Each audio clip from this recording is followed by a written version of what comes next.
नमस्कार मित्रों, आप सभी का स्वागत है आज के एक फिर न्यू कहानी में। दोस्तों, आज की कहानी में हम लोग देखने वाले हैं स्त्री के पास वो कौन सा ऐसा चीज़ है जिसे पाने के लिए पुरुष किसी भी हद तक जा सकते हैं। जी हाँ दोस्तों, आज की कहानी अगर आप पूरा सुनते हैं तो आपको पता चल जाएगा कि वो कौन सा चीज़ है। तो दोस्तों, कहानी को शुरू करें उससे पहले आप लोग चैनल को सब्सक्राइब और वीडियो को लाइक कर दीजिए। चलिए दोस्तों, कहानी को शुरू करते हैं। एक राज्य में राजा रहा करते थे। राजा के एक ही लड़की थी। दोस्तों, राजा ने अपने लड़की की शादी यानी कहे तो एक आम आदमी से कर देते हैं और राजा ऐसे ही अपना जीवन व्यतीत कर रहे थे। दोस्तों, समय ने एक बार करवट लिया और कहे तो राजा की मृत्यु हो जाती है और राजा इस दुनिया को छोड़कर चल बसते हैं। उनकी लड़की थी जो कि काफ़ी यानी पतिव्रता नारी थी। वो पतिव्रता धर्म की पालन करती थी। दोस्तों, वो अपने पति के प्यार में हमेशा रहती थी। उसका पति उतना अमीर नहीं था जितना कि उसका पिता थे। दोस्तों, वो मेहनत करता था, दिन भर उसी से जो पैसा मिलता उसी से अपना जीवन याचिका चलाता था। दोस्तों, तभी एक दिन राजकुमारी कहती है कि हे पियाजी, आप बाहर जाइए कमाने के लिए, क्योंकि आप ज़्यादा पैसा कमाएंगे तभी हम लोग अपना जीवन अच्छी तरह से व्यतीत कर पाएंगे। तभी उसका पति कहता है कि ठीक है, तुम सही बात कर रही हो, मैं कमाने के लिए जाऊंगा, परंतु तुम अकेले कैसे रहोगी। तभी उसकी पत्नी कहती है कि मैं अकेले रह लूँगी, आप जाइए। दोस्तों, तभी उसका पति कहता है कि एक मेरा दोस्त है, मैं उसी से बोल देता हूँ, तुम्हारा ख्याल रखेगा। यह बात अपने दोस्त से बोलकर वो निकल जाता है बाहर कमाने के लिए। दोस्तों, उसका अब कहे तो दोस्त डेली आता था और उसकी पत्नी से मिलकर जाता था। उसके पत्नी को देखकर उसके रूप पर वो मोहित हो चुका था और उससे प्यार के चक्कर में पड़ गया था। एक दिन मौका पाकर उसका दोस्त कहता है कि मैं तुमसे प्यार करता हूं और तुमसे शादी करना चाहता हूं। दोस्तों, तभी वो कहती है कि मैं पतिव्रता नारी हूं और पतिव्रता धर्म की पालन करती हूं, मैं तुमसे शादी नहीं करूंगी। दोस्तों, उसका दोस्त काफ़ी गुस्से में हो जाता है, अब आना जाना बंद कर देता है। जैसे ही उसका दोस्त बाहर से कमा कर आता है उसे उल्टा सीधा सिखा देता है। उसका दोस्त काफ़ी गुस्सा हो जाता है और अपने पत्नी से भी बात नहीं करता है दोस्तों, और घर पर ऐसे ही बैठा रहता है। तभी उसकी पत्नी जान जाती है, जो कि राजा की पुत्री राजकुमारी थी, कि इसके दोस्त ने कुछ उल्टा सीधा सिखा दिया है जिससे कि ये मुझसे बात भी नहीं कर रहे हैं। दोस्तों, वो पूछती है कि आप मुझसे क्यों नहीं बात कर रहे हैं। तभी वो एक डंडा उठाता है और अपने पत्नी को पीटने लगता है। दोस्तों, चक्कर आ जाता है, उसकी पत्नी गिर जाती है और उसी रात वो जंगल में निकल जाता है।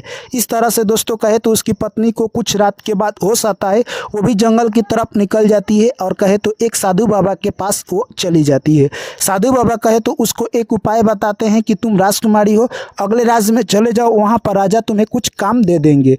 दोस्तों, वो सीधे राज दरबार में जाती है। राजा उसे अपने राज दरबार में रख लेते हैं एक बच्चे के पालन पोषण करने के लिए। दोस्तों, वहां पर रहती है और अपना जीवन ऐसे ही व्यतीत कर रही थी।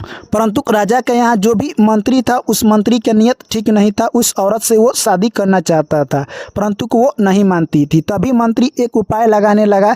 एक दिन राजा नहीं थे, तभी राजा के लड़के को सर धड़ से अलग कर देता है और कहे तो अंजाम उस औरत पर लगा देता है। जैसे ही राजा आते हैं, यह सब दृश्य देखकर राजा चौकन्ने हो जाते हैं और उस महिला को बुलाकर कहते हैं कि मैंने तुम पर विश्वास किया था, तुमने मेरे साथ विश्वासघात किया।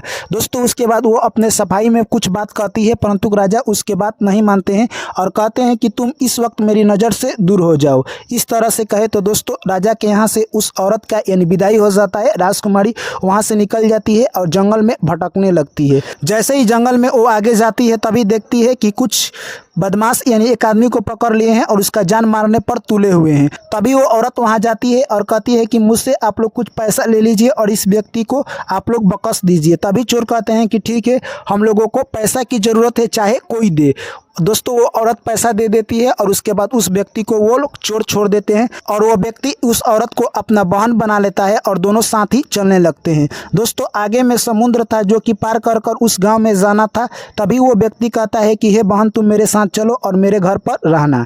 दोस्तों, उसके बाद वो जैसे ही नाव में दोनों बैठते हैं, तभी वहाँ पर एक सेठ आ जाता है। सेठ को वो औरत पसंद आ जाती है। सेठ कहता है कि हे भाई, ये तुम्हारा कौन लगती है। तभी वो कहता है कि ये औरत मेरी जंगल में जान बचाई है, इसलिए इसलिए मैंने इसे अपना बहन बना लिया है। तभी वो सेंट कहता है कि इसके बदले मैं तुम्हें 10,000 यानी सोने के पैसे दूंगा, क्या तुम मुझे दे सकते हो?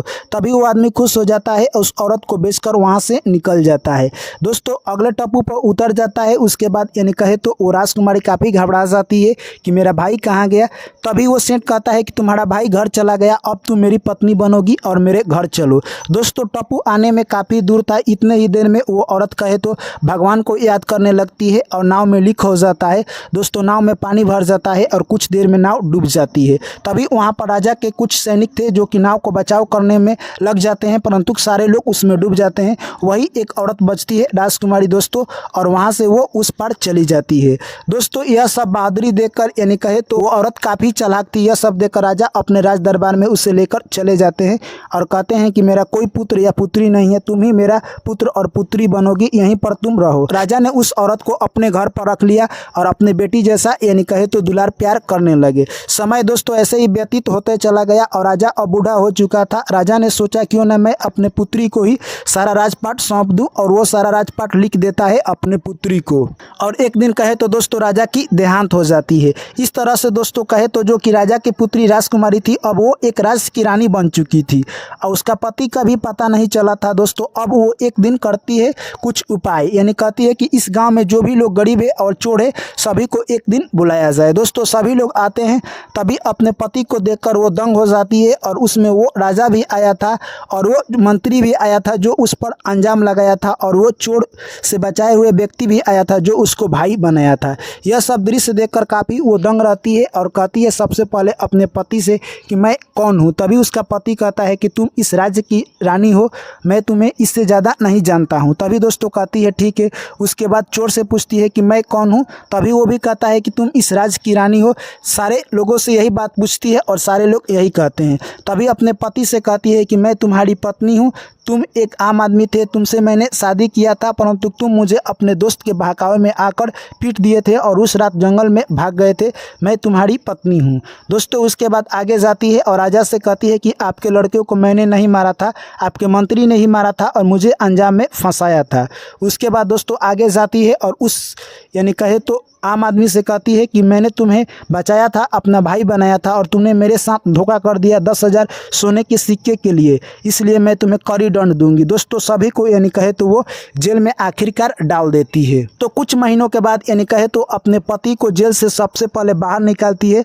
तभी दोस्तों उसका पति माफ़ी मांगने लगता है और कहता है कि हे पत्नी तुम मुझे माफ़ कर दो। तभी दोस्तों वहाँ पर उपस्थित जो चोर था वो भी और जो राजा का मंत्री था राजा थे, वो सारे मिलकर कहते हैं कि इस नारी का मुकाबला कोई नहीं कर सकता है। ये नारी पतिव्रता धर्म की पालन करती है, इसके सामने लाखों का संपत्ति रख दिया जाए तभी इसके पतिव्रता धर्म को नहीं तोड़ा जा सकता है। यह सब बात देखकर उसका पति यानी अपने पत्नी के चरणों में गिर जाता है और कहता है मैं तुम्हारी इसी अदा पर फिदा हूँ और ये चीज़ मैं पाने के लिए किसी भी हद तक जा सकता हूँ। तुम मेरी पत्नी हो और तुम ही मेरी पत्नी बनकर रहोगी। उसके बाद दोस्तों यानी कहे तो वो अपने पति को उठाकर गले लगा लेती है और उन सभी चोर राजा को सभी को माफ कर देती है और वहां से विदा कर देती है। तो इस तरह से दोस्तों ये कहानी हमें यही संदेश देकर जाता है कि औरत अपने अगर सही लाइन पर पतिव्रता धर्म की पालन करती है और सही रहती है तो पुरुष उसे पाने के लिए किसी हद तक जा सकते हैं, जिस तरह से वो आम आदमी एक राजकुमारी को पाने के लिए उतना हद तक जा चुका था। चलिए दोस्तों इस कहानी से आपने क्या सीखा है कमेंट करके बताएं। वीडियो अच्छी लगी है तो वीडियो को लाइक करें, दोस्तों के साथ शेयर करें और चैनल को जरूर सब्सक्राइब करें। फिर आप लोगों से मुलाकात होगी एक नई कहानी में, तब तक आप लोग मुझे दीजिए इजाजत। सभी साथियों को मेरा प्यार भरा नमस्कार। जय श्री कृष्ण, राधे राधे।